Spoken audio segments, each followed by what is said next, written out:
Iran power ప్లాంట్లపై దాడులను వాయిదా వేస్తున్నట్లు ట్రంప్ ప్రకటన చమురు ధరలపై ఎఫెక్ట్ చూపింది. అమెరికా ప్రెసిడెంట్ ప్రకటనతో చమురు ధరలు దిగొచ్చాయి.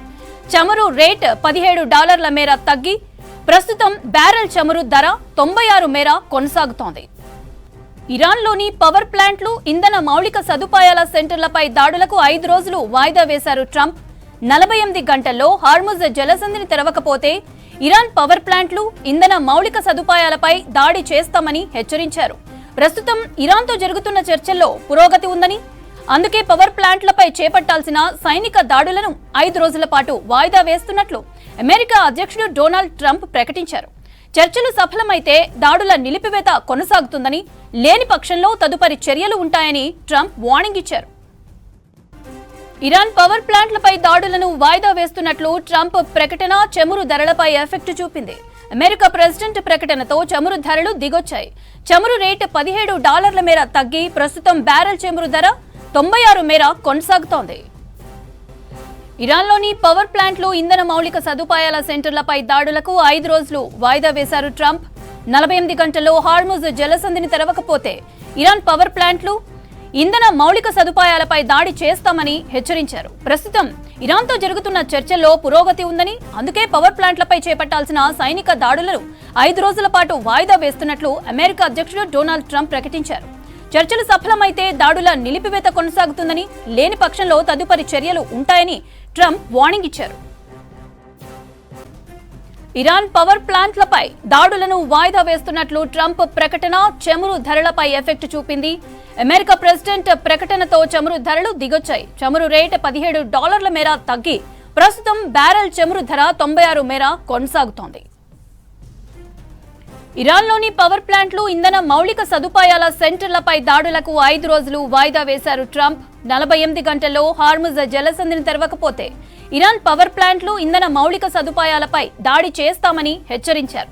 ప్రస్తుతం ఇరాన్తో జరుగుతున్న చర్చల్లో పురోగతి ఉందని, అందుకే పవర్ ప్లాంట్లపై చేపట్టాల్సిన సైనిక దాడులను 5 రోజుల పాటు వాయిదా వేస్తున్నట్లు అమెరికా అధ్యక్షుడు డొనాల్డ్ ట్రంప్ ప్రకటించారు. చర్చలు సఫలమైతే దాడుల నిలిపివేత కొనసాగుతుందని, లేని పక్షంలో తదుపరి చర్యలు ఉంటాయని ట్రంప్ వార్నింగ్ ఇచ్చారు. ట్రంప్ స్టేట్మెంట్ ని ఇరాన్ ఖండించినట్లు అంతర్జాతీయ మీడియాలో ప్రచారం జరుగుతోంది. ట్రంప్ స్టేట్మెంట్ ని తప్పు పట్టింది ఇరాన్. అమెరికాతో ఎలాంటి చర్చలు జరగలేదని ఇరాన్ స్పష్టం చేసింది. ట్రంప్ తో కానీ, మధ్యవర్తులతో కానీ ఎలాంటి చర్చలు జరగలేదని ఇరాన్ ప్రకటించినట్లు స్థానిక, అంతర్జాతీయ మీడియాలో వార్తలొస్తున్నాయి. ఇరాన్ దాడులకు ట్రంప్ దిగి వచ్చారనే కామెంట్ చేసింది ఇరాన్. ఇరాన్లోని పవర్ ప్లాంట్లు, ఇంధన మౌలిక సదుపాయాల సెంటర్లపై దాడులకు 5 రోజులు విరామం ఇచ్చినట్లు ట్రంప్ ప్రకటించారు. 48 గంటల్లో హార్ముజ్ జలసంధిని తెరవకపోతే ఇరాన్ పవర్ ప్లాంట్లు, ఇంధన మౌలిక సదుపాయాలపై దాడి చేస్తామని హెచ్చరించారు. ప్రస్తుతం ఇరాన్తో జరుగుతున్న చర్చల్లో పురోగతి ఉందని, అందుకే పవర్ ప్లాంట్లపై చేపట్టాల్సిన సైనిక దాడులను 5 రోజుల పాటు వాయిదా వేస్తున్నట్లు అమెరికా అధ్యక్షుడు డొనాల్డ్ ట్రంప్ ప్రకటించారు. చర్చలు సఫలమైతే దాడుల నిలిపివేత కొనసాగుతుందని, లేని పక్షంలో తదుపరి చర్యలు ఉంటాయని ట్రంప్ వార్నింగ్ ఇచ్చారు. ట్రంప్ స్టేట్మెంట్ ని ఇరాన్ ఖండించినట్లు అంతర్జాతీయ మీడియాలో ప్రచారం జరుగుతోంది. ట్రంప్ స్టేట్మెంట్ ని తప్పుపట్టింది ఇరాన్. అమెరికాతో ఎలాంటి చర్చలు జరగలేదని ఇరాన్ స్పష్టం చేసింది. ట్రంప్ తో కానీ, మధ్యవర్తులతో కానీ ఎలాంటి చర్చలు జరగలేదని ఇరాన్ ప్రకటించినట్లు స్థానిక, అంతర్జాతీయ మీడియాలో వార్తలొస్తున్నాయి. ఇరాన్ దాడులకు ట్రంప్ దిగివచ్చారనే కామెంట్ చేసింది ఇరాన్. ఇరాన్లోని పవర్ ప్లాంట్లు, ఇంధన మౌలిక సదుపాయాల సెంటర్లపై దాడులకు 5 రోజులు విరామం ఇచ్చినట్లు ట్రంప్ ప్రకటించారు. 48 గంటల్లో హార్ముజ్ జలసంధిని తెరవకపోతే ఇరాన్ పవర్ ప్లాంట్లు, ఇంధన మౌలిక సదుపాయాలపై దాడి చేస్తామని హెచ్చరించారు. ప్రస్తుతం ఇరాన్తో జరుగుతున్న చర్చల్లో పురోగతి ఉందని, అందుకే పవర్ ప్లాంట్లపై చేపట్టాల్సిన సైనిక దాడులను 5 రోజుల పాటు వాయిదా వేస్తున్నట్లు అమెరికా అధ్యక్షుడు డొనాల్డ్ ట్రంప్ ప్రకటించారు. చర్చలు సఫలమైతే దాడుల నిలిపివేత కొనసాగుతుందని, లేని పక్షంలో తదుపరి చర్యలు ఉంటాయని ట్రంప్ వార్నింగ్ ఇచ్చారు. ఇరాన్ ప్రకటనకి ముందు ఇరాన్లోని పవర్ ప్లాంట్లు, ఇంధన మౌలిక సదుపాయాల సెంటర్లపై దాడులకు 5 రోజులు వాయిదా వేసినట్లు ప్రకటించారు ట్రంప్. 48 గంటల్లో హార్ముజ్ జలసంధిని తెరవకపోతే ఇరాన్ పవర్ ప్లాంట్లు, ఇంధన మౌలిక సదుపాయాలపై దాడి చేస్తామని హెచ్చరించారు. ప్రస్తుతం ఇరాన్తో జరుగుతున్న చర్చల్లో పురోగతి ఉందని, అందుకే పవర్ ప్లాంట్లపై చేపట్టాల్సిన సైనిక దాడులను 5 రోజుల పాటు వాయిదా వేస్తున్నట్లు అమెరికా అధ్యక్షుడు డొనాల్డ్ ట్రంప్ ప్రకటించారు. చర్చలు సఫలమైతే దాడులు నిలిపివేత కొనసాగుతుందని, లేని పక్షంలో తదుపరి చర్యలు ఉంటాయని ట్రంప్ వార్నింగ్ ఇచ్చారు. హార్ముజ్ జలసంధిని 48 గంటల్లోగా తిరిగి తెరవాలంటూ ఇరాన్కి అమెరికా అధ్యక్షుడు డొనాల్డ్ ట్రంప్ అల్టిమేటం జారీ చేసిన విషయం తెలిసిందే. లేని పక్షంలో ఇరాన్లోని విద్యుత్ కేంద్రాలపై దాడులు చేస్తామంటూ హెచ్చరించారు. ఈ క్రమంలోనే ట్రూత్ సోషల్ వేదిక ట్రంప్ కీలక ప్రకటన చేశారు. పశ్చిమాసియాలో యుద్ధాన్ని పూర్తిగా నిలిపివేసే విషయమై ఇరాన్తో 2 రోజులుగా చర్చలు విజయవంతంగా సాగుతున్నాయని చెప్పారు. అందుకే ఇరాన్ ఇంధన మౌలిక సదుపాయాలు, విద్యుత్ కేంద్రాలపై దాడులను 5 రోజుల వరకు వాయిదా వేయాలని తమ బలగాలను ఆదేశించినట్లు పోస్ట్ పెట్టారు ట్రంప్. ఇరాన్తో చర్చలు కొనసాగుతాయని, వాటి ఫలితంపై ఆధారపడి భవిష్యత్ కార్యాచరణ ఉంటుందన్నారు ట్రంప్. ఇరాన్ ప్రకటనకి ముందు ఇరాన్లోని పవర్ ప్లాంట్లు, ఇంధన మౌలిక సదుపాయాల సెంటర్లపై దాడులకు 5 రోజులు వాయిదా వేసినట్లు ప్రకటించారు ట్రంప్. 48 గంటల్లో హార్ముజ్ జలసంధిని తెరవకపోతే ఇరాన్ పవర్ ప్లాంట్లు, ఇంధన మౌలిక సదుపాయాలపై దాడి చేస్తామని హెచ్చరించారు.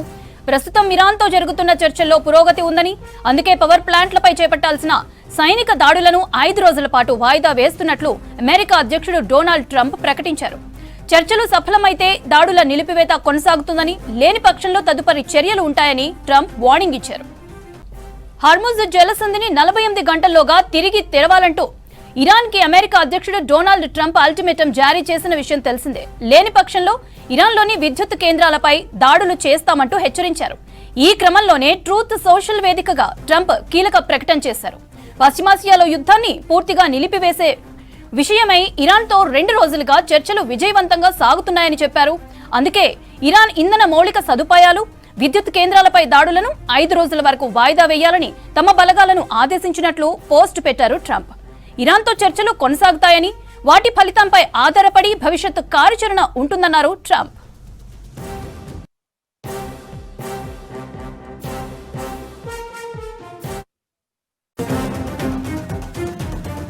హార్ముజ్ పై ట్రంప్ డెడ్ లైన్ కి ఇరాన్ స్ట్రాంగ్ రిప్లై ఇచ్చింది. హార్ముజ్ జలసంధిని తిరిగి తెరవాలంటూ ట్రంప్ విధించిన 48 గంటల గడువుకు కౌంటర్ ఇచ్చింది.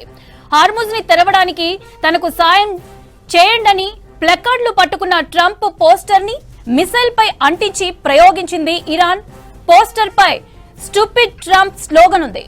హార్ముజ్ పై ట్రంప్ డెడ్ లైన్ కి ఇరాన్ స్ట్రాంగ్ రిప్లై ఇచ్చింది. హార్ముజ్ జలసంధిని తిరిగి తెరవాలంటూ ట్రంప్ విధించిన 48 గంటల గడువుకు కౌంటర్ ఇచ్చింది. హార్ముజ్ ని తెరవడానికి తనకు సాయం చేయండని ప్లకార్డు పట్టుకున్న ట్రంప్ పోస్టర్ ని మిసైల్ పై అంటించి ప్రయోగించింది ఇరాన్. పోస్టర్ పై స్టూపిడ్ ట్రంప్ స్లోగన్ ఉంది.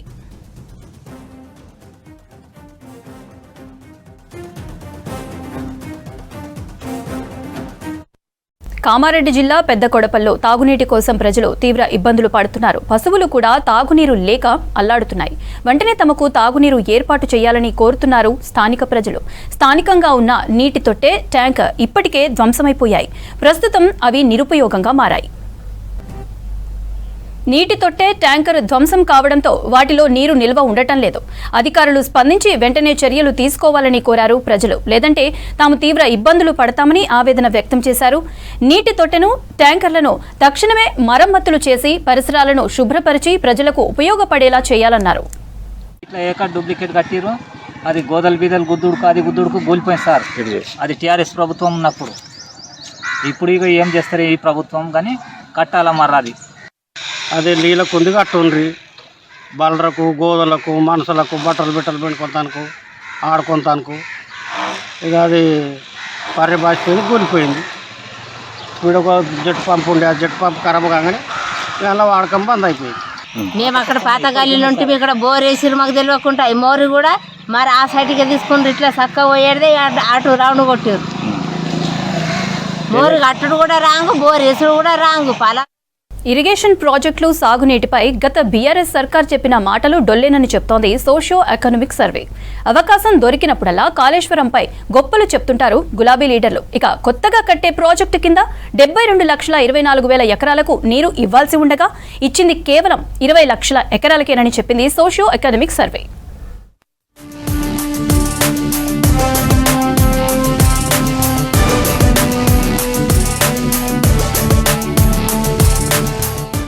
రాష్ట్రంలో 1 కోటి ఎకరాలకు సాగునీళ్లిచ్చామని గత బీఆర్ఎస్ సర్కార్ ఎన్నోసార్లు గొప్పలు చెప్పుకుంది. కాళేశ్వరం ప్రాజెక్టుతోనే అంతా సాధ్యమైందని ఇప్పటికీ చెప్తుంటారు గులాబీ లీడర్లు. కానీ అసలు టార్గెట్ పెట్టుకున్న దాంట్లో సగం కంటే సగం భూములకే సాగునీళ్లు అందాయని ప్రభుత్వ లెక్కలు స్పష్టం చేస్తున్నాయి. 1.27 కోట్ల ఎకరాల ఆయకట్టును సాధించేలా ప్రభుత్వం టార్గెట్ పెట్టుకుంటే ఇప్పటిదాకా అందులో సాధించిన లక్ష్యం కేవలం 74.51 లక్షల ఎకరాలేనని ప్రభుత్వ లెక్కలు చెబుతున్నాయి. అంటే టార్గెట్ పెట్టుకున్న ఆయకట్టులో సాధించింది 58%. బడ్జెట్ సందర్భంగా ప్రభుత్వం విడుదల చేసిన సోషియో ఎకనామిక్ సర్వేలో ఈ విషయం బయటపడింది.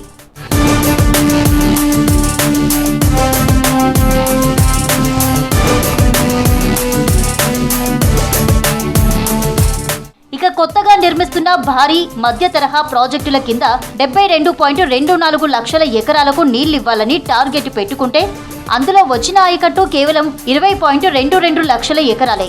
ఈ కొత్త ప్రాజెక్టుల కింద మరో 52.02 లక్షల ఎకరాలకు నీళ్లివ్వాల్సి ఉంది. మరోవైపు ఇప్పటికే ఉన్న ప్రాజెక్టుల కింద 24.41 లక్షల ఎకరాలకు పూర్తి ఆయకట్టును సాధించారు. కాగా మైనర్ ఇరిగేషన్ కింద 25.71 లక్షల ఎకరాలకు 25.12 లక్షలు, ఐడీసీ లిఫ్టుల కింద 5.33 లక్షల ఎకరాలకు 4.76 లక్షల ఎకరాల ఆయకట్టును సృష్టించారు. మొత్తంగా అన్ని ప్రాజెక్టుల కింద ఇంకా బ్యాలెన్స్ 53.18 లక్షల ఎకరాలకు నీళ్లివ్వాల్సి ఉన్నట్లు ప్రభుత్వ గణాంకాలు స్పష్టం చేస్తున్నాయి.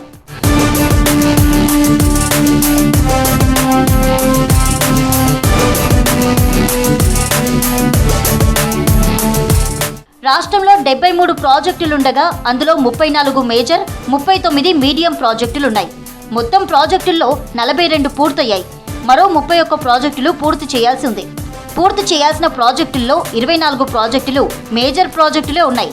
అయితే ఆయా ప్రాజెక్టులను ప్రభుత్వం కేటగిరీల వారీగా విభజించుకొని పూర్తి చేయాలని లక్ష్యంగా నిర్దేశించుకుంది. కేటగిరీ ఏ కింద 90% పూర్తయిన ప్రాజెక్టులను చేర్చారు. నీల్వాయి, పాలెంవాగు, మత్తడివాగు, శ్రీరామ్ సాగర్ ప్రాజెక్టు స్టేజ్ 2, సదర్మాట్ బ్యారేజీ, పిప్రి లిఫ్ట్ ఇరిగేషన్ స్కీమ్లను ఈ విభాగంలో చేర్చి పూర్తి చేయాలని నిర్దేశించుకున్నారు. అందులో ఇప్పటికే సదర్మాట్ బ్యారేజీని ఈ ఏడాది జనవరిలో ప్రభుత్వం ప్రారంభించింది. కేటగిరీ బి కింద 70% పూర్తయిన ప్రాజెక్టులను చేర్చారు.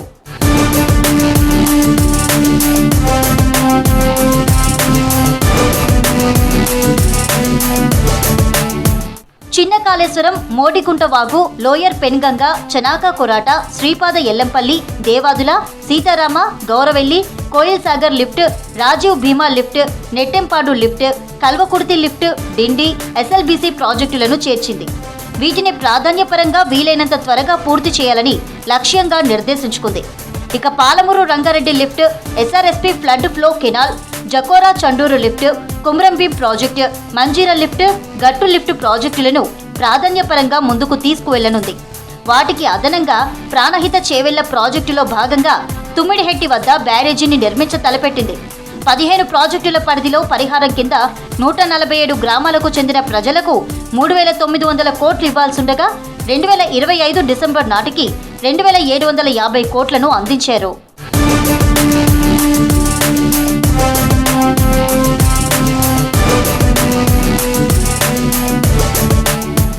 రాష్ట్రంలో గ్రౌండ్ వాటర్ స్థాయిలు పెరిగాయి. 2024-25 మధ్య భూగర్భ జలాలు పెరిగాయని, భవిష్యత్ అవసరాలకు ఢోకా ఉండదని ప్రభుత్వం స్పష్టం చేసింది. సెంట్రల్ గ్రౌండ్ వాటర్ బోర్డు లెక్కల ప్రకారం 2024లో 20,402 మిలియన్ క్యూబిక్ మీటర్ల మేర గ్రౌండ్ వాటర్ స్థాయిలుండగా 2025లో 21,926 మిలియన్ క్యూబిక్ మీటర్లకు పెరిగింది. 7% మేర భూగర్భ జలాలు పెరిగాయి.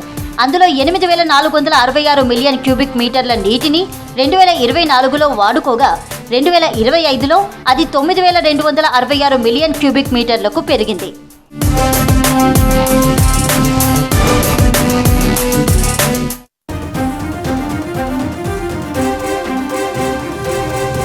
మహబూబాబాద్ జిల్లాలో ఈదురుగాలులతో కూడిన వాన భీభత్సం సృష్టించింది. గంగారం, బయ్యారం మండలాల్లో భారీ ఈదురుగాలులు వీచాయి. ఒకవైపు ఈదురుగాలులు, భారీ వానతో ఇండ్ల పైకప్పులు, రేకులు ఎగిరిపోయాయి. ఈదురుగాలుల భీభత్సంతో చేతికి వచ్చిన మొక్కజొన్న పంటలు నేలకొరిగాయి. పంటలు తీవ్రంగా నష్టపోవడంతో రైతులు ఆవేదన వ్యక్తం చేస్తున్నారు. తమను ప్రభుత్వమే ఆదుకోవాలని కోరారు రైతన్నలు.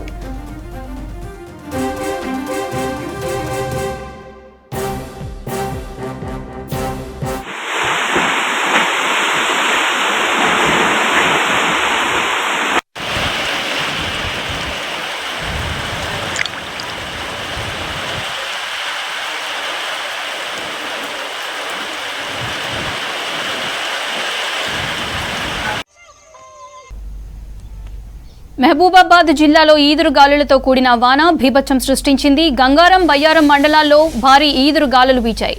ఒకవైపు ఈదురుగాలులు, భారీ వానతో ఇండ్ల పైకప్పులు, రేకులు ఎగిరిపోయాయి.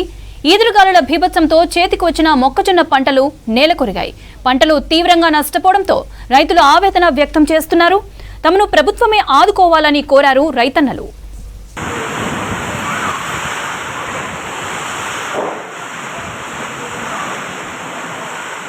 ఆదిలాబాద్ జిల్లా ఉట్నూరు ప్రజావాణిలో ఆదివాసీల సమస్యల పరిష్కారం కోసం డిజిటల్ విప్లవం మొదలైంది. సమస్యల పరిష్కారం కోసం డిజిటల్ ఎలక్ట్రానిక్ ఫిర్యాదుదారు కార్డుకు శ్రీకారం చుట్టారు పీఓ రాజు.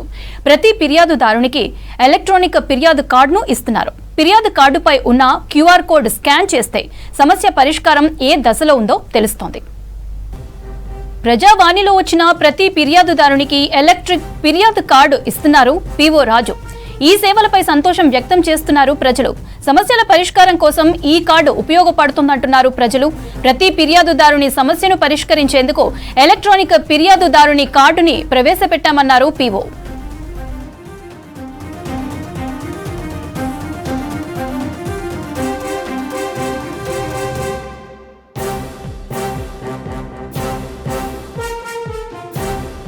చికెన్ రేట్లు సామాన్యుడికి చుక్కలు చూపిస్తున్నాయి. ఎండల తీవ్రతతో ఉత్పత్తి తగ్గి ధరలు భారీగా పెరుగుతున్నాయి. రానున్న రోజుల్లో చికెన్ ధరలు కిలో 400కు చేరే అవకాశం ఉందంటున్నారు వ్యాపారులు. అటు పశ్చిమాసియా యుద్ధంతో గుడ్లు ఎక్స్పోర్ట్ నిలిచిపోయింది. దీంతో మార్కెట్లో ఎగ్స్ ధరలు తగ్గుతున్నాయి.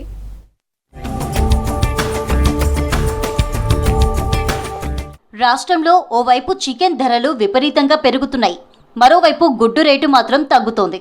పండుగలతో పాటు పెండ్లిళ్ల సీజన్ కావడంతో చికెన్ కు ఫుల్ డిమాండ్ ఉంది. అటు యుద్ధం కారణంగా ఎగుమతి నిలిచిపోవడంతో గుడ్డు రేటు ఢమాలైంది. రాష్ట్రంలో ప్రస్తుతం చికెన్ కేజీ ధర 350 నుంచి 380 వరకు ఉంటోంది. ఎండల తీవ్రత పెరుగుతుండటంతో రాష్ట్రంలో కోళ్ల ఉత్పత్తి తగ్గిపోయింది. దీంతో ఏపీ, మహారాష్ట్ర, తమిళనాడు నుంచి కోళ్లను దిగుమతి చేసుకుంటున్నారు. ఈ కారణంతోనే చికెన్ ధర రికార్డు స్థాయికి చేరిందని, మరికొన్ని రోజుల్లో కేజీ చికెన్ 400 దాటే అవకాశం ఉందని వ్యాపారులు చెబుతున్నారు.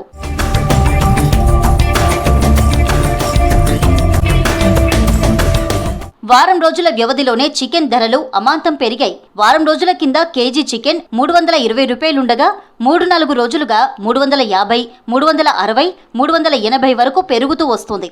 లైవ్ కోడి కిలో 220 అమ్ముతుండగా స్కిన్తో కేజీ చికెన్ 340కి అమ్ముతున్నారు. చాలా మంది వ్యాపారులు పేపర్ ధరను మించి అమ్ముతుండటంతో కొన్ని చోట్ల చికెన్ సెంటర్ల నిర్వాహకులతో వినియోగదారులు వాగ్వాదానికి దిగుతున్నారు. ఇక నాటుకోడి ధర కేజీ 700 నుంచి 800 వరకు ఉంది.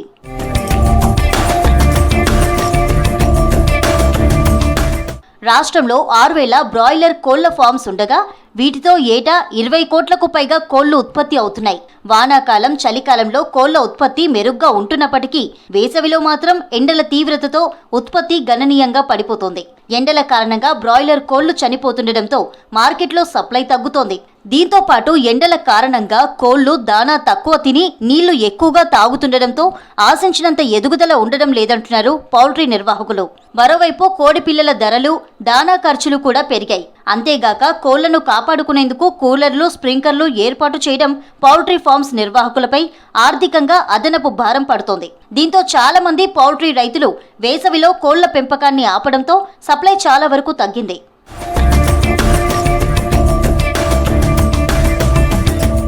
ఇటు చికెన్ రేట్లు అమాంతం పెరిగిపోతుంటే గుడ్ల రేట్లు మాత్రం తగ్గడం జనాలకు కొంత ఊరటనిస్తున్నాయి. యుద్ధం కారణంగా మిడిల్ ఈస్ట్ దేశాలకు గుడ్ల ఎగుమతులు ఆగాయి. దీంతో ధరలు తగ్గుతున్నాయి. 2 నెలల క్రితం వరకు రీటైల్లో 8 రూపాయల వరకు ఉన్న ఒక్కో గుడ్డు ప్రస్తుతం 5 రూపాయలు పలుకుతోంది. దీంతో చికెన్ కొనలేని వారు ఎగ్ కర్రీతో సరిపెట్టుకుంటున్నారు. సర్కార్ స్కూళ్లు, కాలేజీల బలోపేతంపై మరింత ఫోకస్ చేసింది ప్రభుత్వం. ఇందులో భాగంగా ఇంటర్ కాలేజీల్లో స్టూడెంట్స్ కి మంచినీరు అందించాలని నిర్ణయించింది. వచ్చే జూన్ నుంచి breakfast scheme, mid day meals తో పాటు సురక్షితమైన వాటర్ ఇచ్చేందుకు ప్లాన్ చేసింది ఇంటర్ బోర్డు. మొత్తం 430 ఇంటర్ కాలేజీల్లో RO ప్లాంట్లు ఏర్పాటు చేయాలని డిసైడ్ అయింది.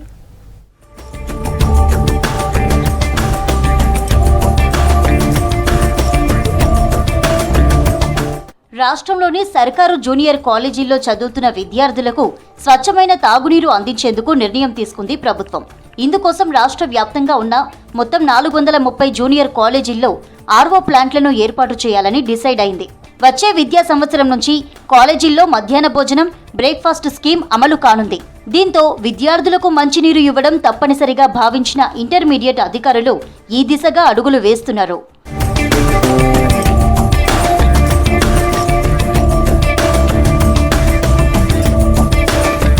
వచ్చే జూన్ 1వ తేదీ నుంచి అన్ని సర్కారు జూనియర్ కాలేజీల్లో బ్రేక్ఫాస్ట్, మిడ్ డే మీల్స్ స్కీమ్లను ప్రభుత్వం మొదలుపెట్టనుంది. దీంతో 2 లక్షల మంది విద్యార్థులకు లబ్ధి చేకూరనుంది. అయితే భోజనం చేసిన తర్వాత విద్యార్థులు కలుషిత నీరు తాగి అనారోగ్యం పాలు కాకుండా చూడాలని ఇంటర్ విద్యాశాఖ నిర్ణయించింది. అందుకే అన్ని కాలేజీల్లో ఆర్వో ప్లాంట్లు ఏర్పాటు చేయడం అనివార్యమని డిసైడ్ అయింది. ఈ ఆర్వో ప్లాంట్ల ఏర్పాటుకు 10 కోట్ల బడ్జెట్ అవసరమని ఇంటర్మీడియట్ కమిషనర్ ప్రతిపాదనలు రెడీ చేశారు. అయితే ఈ పనులకు బడ్జెట్లో ప్రత్యేకంగా నిధులు కేటాయించకపోవడంతో ప్రభుత్వ అనుమతితో ఇంటర్ బోర్డు నిధుల నుంచే ఈ మొత్తాన్ని వెచ్చించాలని నిర్ణయించింది. ప్రభుత్వ కాలేజీల్లో చదువుతున్న పేద మధ్యతరగతి విద్యార్థుల ఆరోగ్యాన్ని మెరుగుపరచడంతో పాటు వారిలో హాజరు శాతాన్ని పెంచి మంచి ఫలితాలు సాధించడమే లక్ష్యంగా తెలంగాణ రైజింగ్ కాన్సెప్ట్ కింద ఈ ప్రాజెక్టును ప్రభుత్వం చేపట్టింది. జూన్ 1 నాటికి బ్రేక్ఫాస్ట్, మిడ్ డే మీల్స్ స్కీమ్లతో పాటు ఆర్వో ప్లాంట్లను అందుబాటులోకి తీసుకురావాలని అధికారులు పట్టుదలతో ఉన్నారు.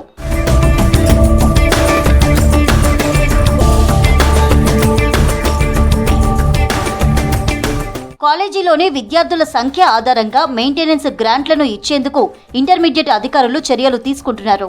30 మందిలోపు స్టూడెంట్స్ ఉంటే నెలకు 3,000, 750 కంటే ఎక్కువ మంది ఉంటే గరిష్టంగా 20,000 వరకు ప్రతి నెల కమిటీలకు విడుదల చేయనున్నారు. 31 నుంచి 100 మంది ఉంటే 6,000, 101 నుంచి 250 వరకు ఉన్న కాలేజీలకు 8,000, 251 నుంచి 500 వరకు ఉన్న వాటికి 12,000, 501 నుంచి 750 మంది ఉంటే 15,000 ఇవ్వనున్నారు. ప్రభుత్వ బడ్జెట్లో అసిస్టెన్స్ టు జీజేసీ కింద నిధులు రాకపోవడంతో ఇంటర్ బోర్డు ఫండ్స్ నుంచే ఈ భారాన్ని భరించేలా చర్యలు తీసుకుంటున్నారు.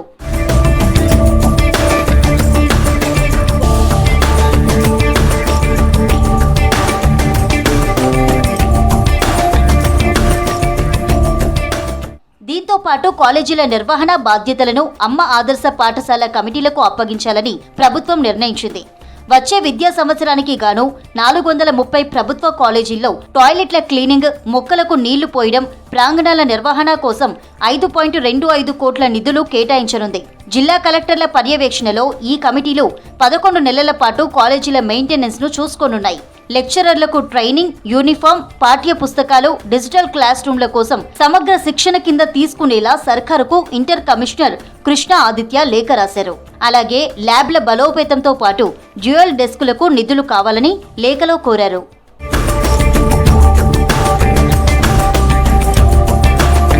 పరమశివుని జటాజూటం నుంచి ఆవిర్భవించిన అరివీర భయంకరుడు వీరభద్రుడు ముల్లోకాలను రక్షించే శక్తిగా నిలిచాడు. దుష్ట శిక్షణ, శిష్ట రక్షణ ధర్మంతో ప్రజలను కాపాడుతూ భక్తుల కోరికలు తీర్చే దేవుడిగా వీరభద్రస్వామి ఆలయాలు దేశవ్యాప్తంగా ప్రసిద్ధి పొందాయి. అలాంటి విశిష్ట క్షేత్రాల్లో ఒకటి సంగారెడ్డి జిల్లాలోని జిన్నారం మండలం బొంతపల్లి గ్రామంలో వెలిసిన శ్రీ భద్రకాళి సమేత వీరభద్రస్వామి ఆలయం. ఈ ప్రాచీన క్షేత్ర విశేషాలపై స్పెషల్ స్టోరీ చూద్దాం.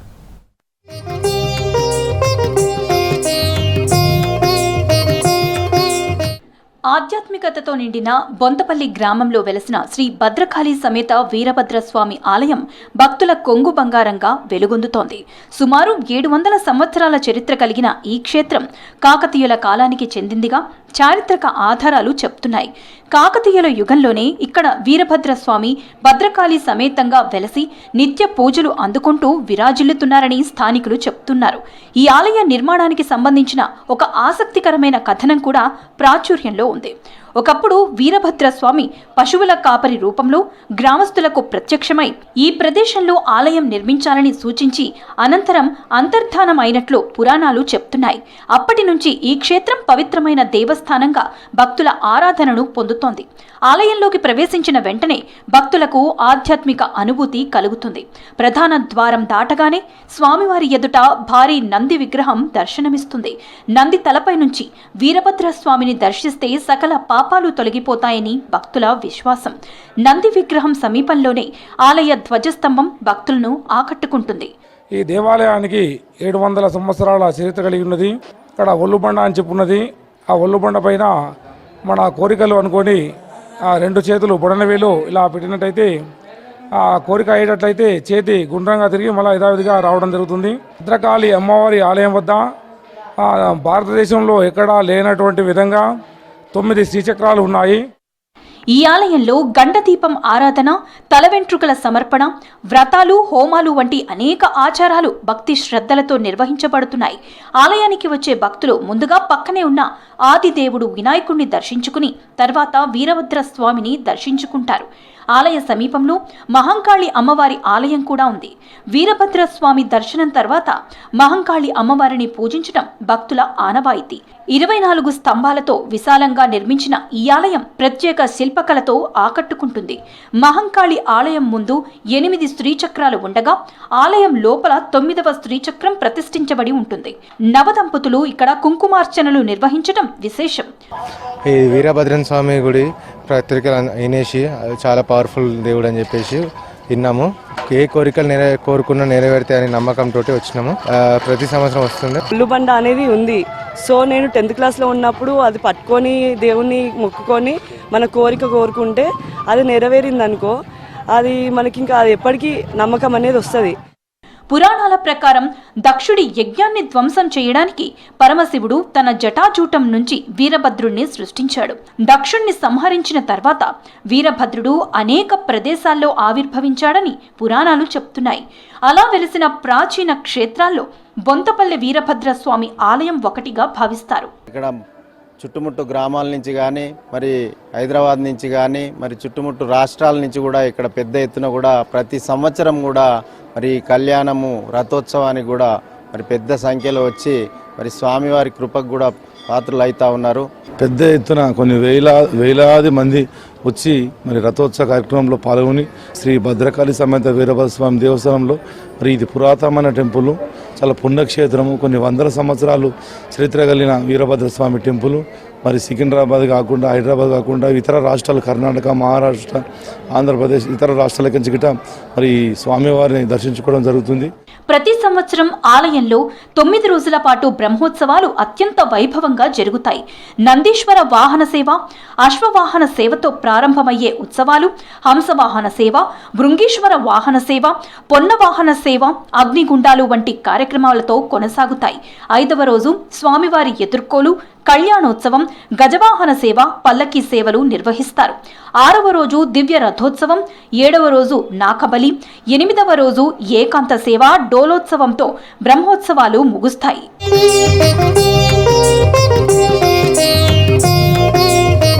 ఈ రోజు సాయంత్రం 7 గంటలకు మల్కాజిగిరిలోని శ్రీ లక్ష్మీ గార్డెన్స్ లో సోమనాథ జ్యోతిర్లింగం శకలాలను భక్తులకు దర్శనం ఏర్పాట్లు చేసింది ఆర్ట్ ఆఫ్ లివింగ్ సంస్థ. ప్రత్యేక పూజలు చేయనున్నారు పండితులు. ఈ కార్యక్రమాల్లో పాలాభిషేకం, పుష్పాభిషేకం, ప్రత్యేక హోమాలు చేయనున్నారు. సిటీలో ఈ నెల 21 నుంచి సోమనాథ జ్యోతిర్లింగ దర్శనాలు మొదలయ్యాయని తెలిపారు ఆర్ట్ ఆఫ్ లివింగ్ సభ్యులు. క్రీస్తు శకం 1026లో గజనీ మహ్మద్ గుజరాత్లోని సోమనాథ్ ఆలయంపై దాడి చేసి జ్యోతిర్లింగాన్ని ధ్వంసం చేశాడు. ఈ దాడిలో శివలింగం శాశ్వతంగా పోయిందని చాలా మంది భావించారు. కానీ రహస్యంగా భద్రపరిచారని తెలిపారు art of living founder Shri Ravishankar. ఆ పవిత్రమైన శివలింగం ముక్కలను అగ్నిహోత్రి బ్రాహ్మణ కుటుంబం సౌరాష్ట్ర నుంచి తమిళనాడుకు తీసుకువెళ్లిందన్నారు. ఇన్నేళ్లుగా శివలింగం శకలాలను పూజిస్తూ వచ్చారన్నారు. ఈ శివలింగం ముక్కలను తరతరాలుగా భద్రపరుస్తూ 1000 సంవత్సరాల వరకు గోప్యంగా ఉంచారని తెలిపారు రవిశంకర్. 500 ఏళ్ల తర్వాత అయోధ్యలోని రామాలయం పునర్నిర్మించినట్లే 1000 సంవత్సరాల తర్వాత సోమనాథ లింగం పునఃస్థాపన శాస్త్రోక్తంగా జరగబోతుందన్నారు. ఈ శివలింగాన్ని దేశంలోని అన్ని జ్యోతిర్లింగ స్థానాలకు తీసుకువెళ్లి చివరగా దీని యథార్థ స్థానమైన గుజరాత్లోని సోమనాథ్లో ప్రతిష్ఠిస్తారని తెలిపారు శ్రీ రవిశంకర్.